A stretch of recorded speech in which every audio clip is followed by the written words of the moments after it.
Format A3 je pri Audiju zapisan z zlatimi črkami, saj je bil velika uspešnica. In čeprav so kupci želeli majhnega fancy golfa, so se med njimi našli takšni, ki jim je bil ravno malo premajhen. Pa so potem z drugo generacijo predstavili daljšega in bolj uporabnega sportbacka. In seveda so ga ohranili še za novo generacijo. Ta pa bo imela bistveno težje delo, ker je konkurenca vmes tudi predstavila svoje modele in seveda so vsak na svojem področju odlični. Tako da A3, ki je bil nekoč edini, danes ne more več staviti samo na prestiž, ampak druge kvalitete. Gremo na cesto. Predvsem kvaliteta izdelave, povezljivost z vašimi pametnimi napravami in, kako bi rekel, prestižna uporabnost so odlike novega modela. Meni osebno je zelo všeč, da je tukaj tako malo gumbov, ker je na pogled vse tako enostavno, čeprav prav nič ne manjka in je zato še več prostora za vaše drobnarije. Elektronska pomožna zavora tudi pomaga pri izrabi prostora, ampak je sam ne maram.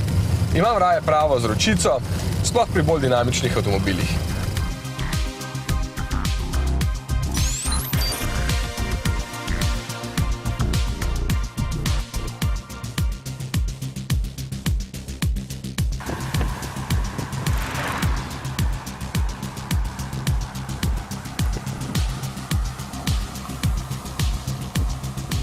Audi namreč tudi hoče biti malo bolj dinamičen.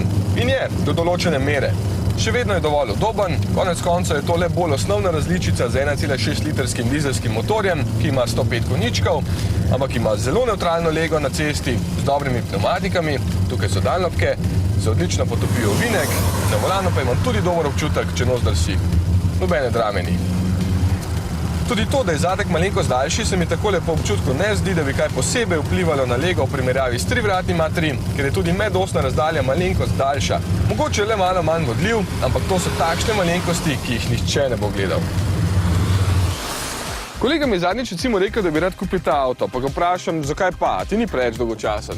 Pa pravi, ne, ravno to mi je všeč, ker je vse tako lepo urejeno, pospravljeno. Kaj pa motor ga vprašam, pravi, da mu je vseeno. Kaj pa vozne lastnosti, kaj pa jaz rabim, pravi, saj sem vozil samo po mestu in avtocesti. Ja, saj ima v bistvu prav, njemu je bolj pomembno, da je prtljažnik kljub majhnim meram še vedno dovolj prostoren in da ima avto Audijev imidž za 26.500 €. Sam bi veliko raje kot dizla izbral bencinarja, sploh za tiste, ki ste večinoma na kratkih poteh. Lahko pa tudi tega pohvalim, ker je še kar tih, s porabo med 5 in 6 litri dokaj varčen, je pa predvsem mrtev, dokler se motor vsaj malo ne zavrti in turbina zadiha. Zaključek?